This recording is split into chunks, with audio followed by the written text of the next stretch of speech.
buenas once again. This is your Buenas Angel, Princess. And we have our iBeatbox Luzon semi-finalist na si... Agustin Ray, representing Taguig City. Sino yung inspirasyon mo for today? Siyempre, yung family ko and also, siyempre, malaking cash prize. So, malaking tulong yon since 100K yung mapapalalunan kung sino yung magta-champion and marami nang pwedeng magamit yung pera na yun. Paano mo gustong makilala sa pangalan ng Beatbox? Gusto mo bang makilala bilang champion o bilang inspirasyon? Siyempre, both. Kasi pag naging champion ka, magiging inspiration ka para sa iba. So, yun yung magandang goal para maging inspiration ka sa mga karamihan na i-start mag-beatbox. Oo, para magkakambal na yung word na yun eh. Yes, Inspirasyon and champion eh. Tama.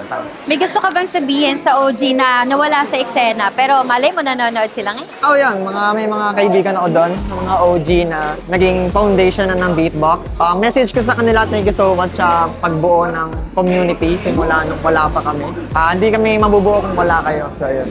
Tama. And kung may beat ang buenas mo ngayong araw, sample naman dyan! Sample. In 3, 2, 1, go!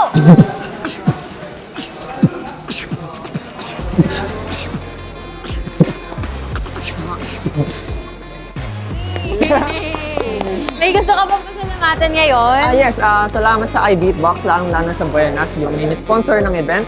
And hindi mabubuo yung magandang event na to kung wala yung magandang sponsor ng Buenas. So, maraming salamat, Buenas. Thank you so much! Once again, good luck and congratulations! Thank you so much. At yun na nga guys, nakilala na natin sila. Abangan natin kung sino ang maglalaban-laban sa huli. This is iBeatbox 2026 powered by Buenas PH. Once again, this is your Buenas Angel, Princess, naghahatid ng good vibes sa inyo. Ciao!